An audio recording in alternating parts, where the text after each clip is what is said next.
Feelings या जिनको जानवरों के बारे में भी थोड़ी फीलिंग्स हैं, और अगर आप उन्हें हर्ट करते हैं तो ये उस इंसान के रिलीजन के प्रति जाना है। तो मेरा ये मानना है कि भगवान कुछ नहीं है, सिर्फ एक यूनिवर्सल ब्रदरहुड का माध्यम है ताकि एक भगवान को हम पूजें या इबादत करें और इसके थ्रू हम यूनाइट हो जाएं। तो मेरा सवाल ये है कि हम हमेशा भगवान को इस तरह तोलते हैं कि उसे इंसान की तरह फीलिंग्स हैं, वो हमें सज़ा देता है, हमें रिवॉर्ड करता है, पर हमारे अलावा इस यूनिवर्स में, मैं उस वर्ड पे स्ट्रेस करूँगा, यूनिवर्स में जानवर भी हैं जिनका काम इस भगवान के बिना चल रहा है, जिनमें कोई फीलिंग्स नहीं है, ना वो कुरान पढ़ते हैं ना बाइबल पढ़ते हैं। वो भी जीवित हैं, हम भी जीवित हैं। हमें एक गुमान हो गया है कि हम थोड़े स्मार्ट हैं, पर वो भी इस सृष्टि का हिस्सा हैं। तो इस यूनिवर्सल ब्रदरहुड में उनके प्रति हमारी भावनाएं के बारे में कुछ जिक्र, और मैं जानना चाहूँगा कि क्या पैंथीज़म इसका एक सॉल्यूशन नहीं है, क्योंकि इसमें हम किसी एक इंडिविजुअल को वर्शिप नहीं करते। जैसा कि जुडाइज़म में कहा गया है कि I am a jealous God, और एक जेलस एक ऐसा इमोशन नहीं है जिसे हम पूज सकें मेरे हिसाब से। पर अगर हम पैंथीज़म को एक सोल्यूशन माने तो ये एक ऐसी चीज़ है जो हमेशा रही है, पेड़ हमेशा रहे हैं, ये यूनिवर्स हमेशा रहा है, और जबकि धारणाएं, डेफिनेशंस भगवान की हमेशा बदलती रही हैं। तो अगर हम गॉड को कांस्टेंट के रूप में देखना चाहते हैं और इसे एक माध्यम बनाना चाहते हैं आपसी भाईचारे का, आलमी भाईचारे का, तो क्या पैंथीज़म इसका एक सॉल्यूशन नहीं है? भाई साहब ने सवाल पूछा कि यूनिवर्सल ब्रदरहुड हम सिर्फ इंसानों तक महदूद रह गए हैं, क्या जानवर में जान नहीं है? और ये भगवान को हमने खुद बनाया ताकि आलमी भाईचारा रहे, लेकिन क्या पैंथीज़म इसका सल्यूशन नहीं है कि भगवान को हम दूसरे रूप में देखें? भाई साहब का अच्छा सवाल है। सवाल के दो हिस्से हैं। पहला एक हिस्सा है कि यूनिवर्सल ब्रदरहुड सिर्फ महदूद इंसानों तक क्यों, जानवर पेड़ पौधों को क्यों नहीं लिया गया? दूसरा सवाल, क्या पैंथीज़म इसका सल्यूशन नहीं है? पहले सवाल का जवाब कि यूनिवर्सल ब्रदरहुड, आलमी भाईचारा के अंदर हम बाकी जीवित चीज़ों को क्यों नहीं लेते? अगर लेंगे तो जीना ही मुमकिन नहीं है। अगर हम लेंगे बाकी जीवित चीज़ों को, हम आलमी भाईचारे में लेंगे, तो आपको यहाँ खड़े रहना भी मुमकिन नहीं है 5 मिनट तक के। क्यों? मैं बोलूँगा, क्योंकि मैं डॉक्टर हूँ। भाईचारा का एक उसूल है कि दूसरे भाई का कत्ल मत करो। उसूल है क्या नहीं? ठीक है। आप सांस ले रहे, अभी सांस ले रहे ना? आप जब सांस लेते लाखों जर्म्स का कत्ल कर रहे हैं आप कैसे भाई? ये लाखों लोग का कत्ल कर रहे जीने के लिए, ये कैसा भाईचारा है? तो इसीलिए भाईचारे का डेफिनेशन जरा हम बराबर तौर से समझ ले, फिर हम डिस्कस करें। क्योंकि अगर आप कहेंगे हर जीवित चीज मेरे भाई है, तो आप भाईचारे के खिलाफ। कोई भाईचारा में ये नहीं है कि दूसरों का कत्ल करो अपने आप को जिंदा रखने के लिए। कभी भी इस्लाम में ये नहीं कहा गया है कि दूसरों को दबाओ अपने आप को ऊंचा करने के लिए। और मैं अल्लाह के रसूल की एक मिसाल दूंगा आपको। अल्लाह के रसूल फरमाते हैं, आप जब देखते हैं एक खजूर का दरख्त, पाम ट्री, वो एक मोमिन की मिसाल है, मुस्लिम की मिसाल है, तो साहबा सोचते इसका क्या मतलब? क्यों एक खजूर का दरख्त, पाम ट्री को मुस्लिम कह रहे? समझ में नहीं उनको। आज हम जानते हैं, उस टाइम अल्लाह के रसूल ने कहा कोई भी पेड़ पौधे जब भी बढ़ते ऊपर, वो क्या करते हैं? आजू बाजू पेड़ को हटाते हैं, फिर ही बढ़ते हैं। नीचे जाते हैं, अपने पौधों को, रूट्स को एक्सपैंड करते हैं। इसीलिए आप देखेंगे म्युनिसिपैलिटी क्रैक्स को तोड़ती है, मजबूत करे। क्यों? वो पेड़ बढ़ता है तो क्रैक हो जाता है, फिर से टाइल लगाते हैं। जितना पौधा बढ़ता है, जितना पेड़ बढ़ता है, उतना आजू बाजू नुकसान करता है। एक वाहिद दरख्त है पाम ट्री, जो जितना ऊंचा जाता है दूसरे को नुकसान नहीं पहुंचे, सीधा जाता है। बाकी लोग यहां जाते हैं, वहां जाते, इसके घर में घुसते, उसके घर में घुसते, ऊपर जाते सीधा, किसी को तकलीफ नहीं देते, नीचे भी जाते सीधा, आजू बाजू घूमते नहीं। अगर आप अपने आप को बड़ा बनने के लिए दूसरों को दबाएंगे, ये मुस्लिम नहीं। तो अगर मैं मानूं आपकी बात को कि हर जीवित इंसान को भाईचारा करूं, तो मुझे जीने का हक ही नहीं, किसी को जीने का हक नहीं है। लेकिन उसका मतलब ये नहीं कि हम दूसरे जीवित लोग को तकलीफ पहुंचाए जानबूझ के। इसीलिए इस्लाम में जब मोहम्मद सल्लल्लाहु अलैहि वसल्लम पैगाम दिए अरब देशों में, अरब ममालिक में, तो लोग ने कहा ये कैसा इंसान है। जब अल्लाह के रसूल ने कहा कि ऊंट के ऊपर ज्यादा वजन मत डालो, हराम है, घोड़े को ज्यादा तकलीफ मत दो, तो लोग कहने लगे ये तो अभी इंसानों की हुकूक की बात कर रहा था, अभी जानवरों की हुकूक की बात कर रहा है।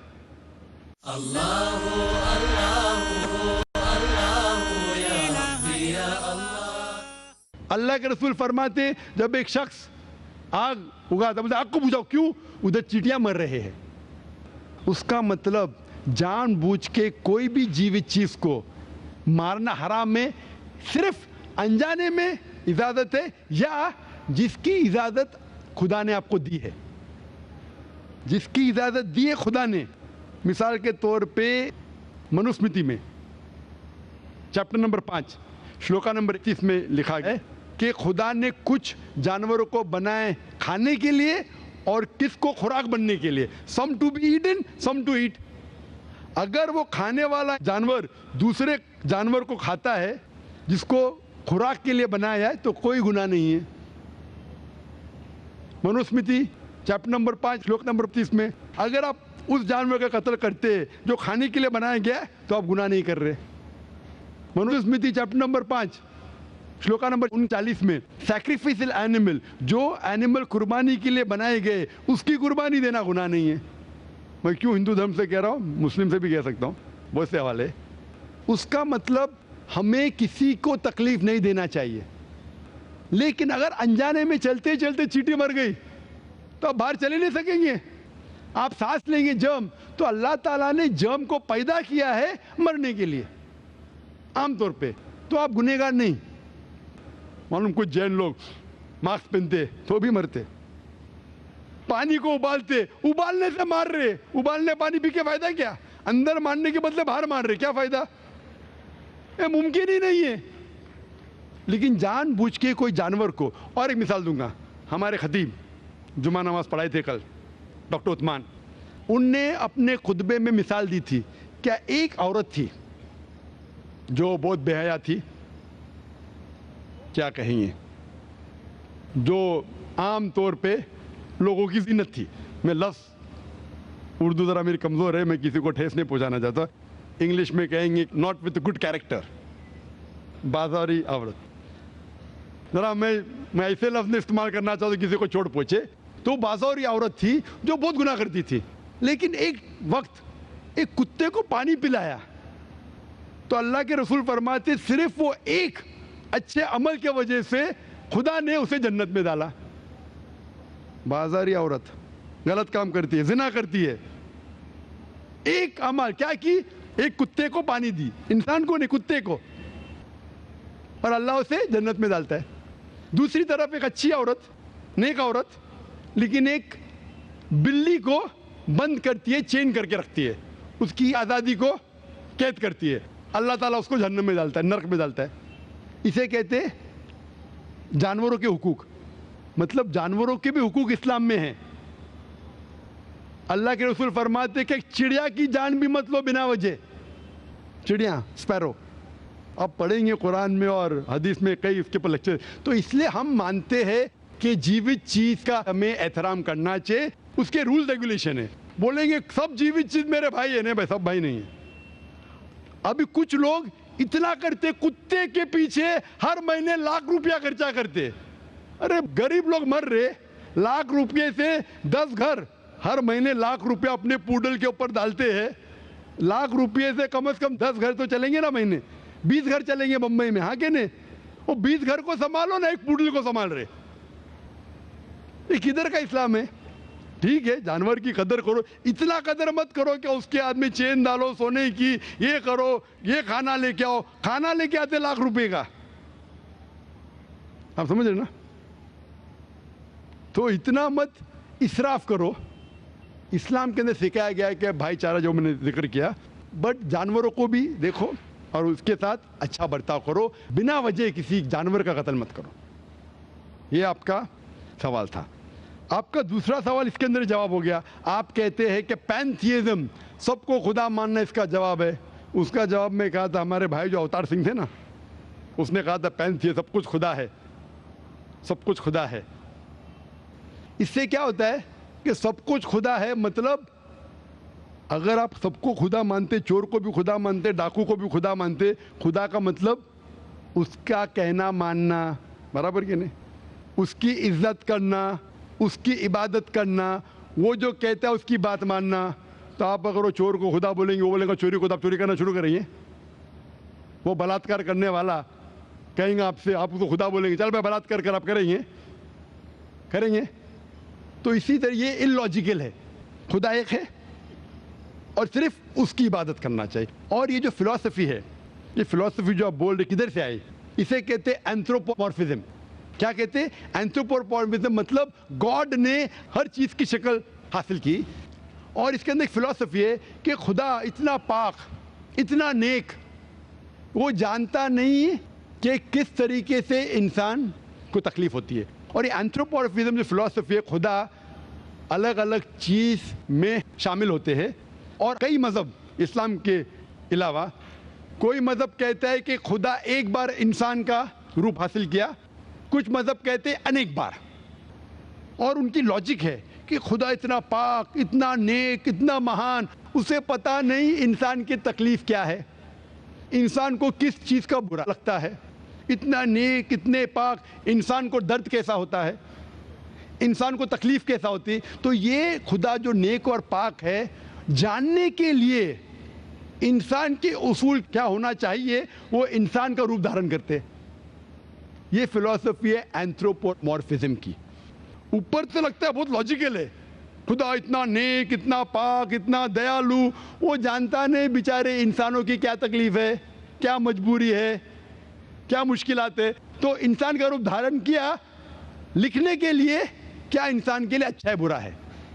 ऊपर से देखें तो बहुत अच्छा लगता है, लेकिन तहकीक करेंगे मंतिक से तो एकदम ही गलत। मिसाल के तौर पे, अगर मैंने एक डीवीडी प्लेयर बनाया, डीवीडी प्लेयर, क्या मुझे ज़रूरी है कि मैं डीवीडी प्लेयर बनूं ये जानने के लिए डीवीडी प्लेयर के लिए क्या अच्छा है क्या बुरा है? ज़रूरी है? नहीं। मैं एक इंस्ट्रक्शन मैन्युअल लिखूंगा कि डीवीडी प्लेयर को प्ले करने के लिए डीवीडी डालो, प्ले का बटन दबाओ, स्किप करने का स्किप का बटन दबाओ, स्टॉप करने का स्टॉप का बटन दबाओ, पानी में मत डालो खराब हो जाएगा, ऊपर से मत फेंको खराब हो जाएगा। मुझे डीवीडी प्लेयर बनने की ज़रूरत नहीं। इसी तरीके से खुदा हमारा खालिक है, हमारा बनाने वाला है, हमारा पैदा करने वाला है, उसको इंसान बनने की ज़रूरत ही नहीं। वो क्या करता है? इंस्ट्रक्शन मैन्युअल लिखता है, इंसान के लिए क्या अच्छा है क्या बुरा है, क्या खाना चाहिए क्या नहीं खाना चाहिए, कैसा इबादत करना चाहिए। और इस खुदा का आखिरी इंस्ट्रक्शन मैन्युअल है कुरान। इस ईश्वर, इस भगवान, इस अल्लाह, इस खुदा का आखिरी इंस्ट्रक्शन मैन्युअल है कुरान। इस कुरान मजीद में लिखा है आपके लिए क्या अच्छा है क्या बुरा है, किस तरीके से जानवर से अच्छा बर्ताव करना चाहिए, किस तरीके से भाईचारा बढ़ना चाहिए, किस तरीके से गरीबों की मदद करना चाहिए, सब लिखा है इसमें। खुदा को खुद इंसान बनने की ज़रूरत नहीं, क्योंकि वो हमारा खालिक है, हमारा मालिक है। तो इसीलिए ये पैंथियज्म फिलॉसफी इज टोटली रॉन्ग।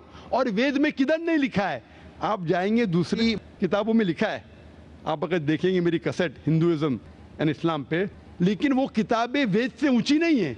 वेद में सिर्फ लिखा है तौहीद के बारे में, एक खुदा के बारे में, एक कमसत विप्रा बहुधा वेदांते, खुदा एक है, उसको नाम अलहदा दे सकते हैं आप, लेकिन खुदा एक है, उसकी सिफत आप बयान कर सकते हैं।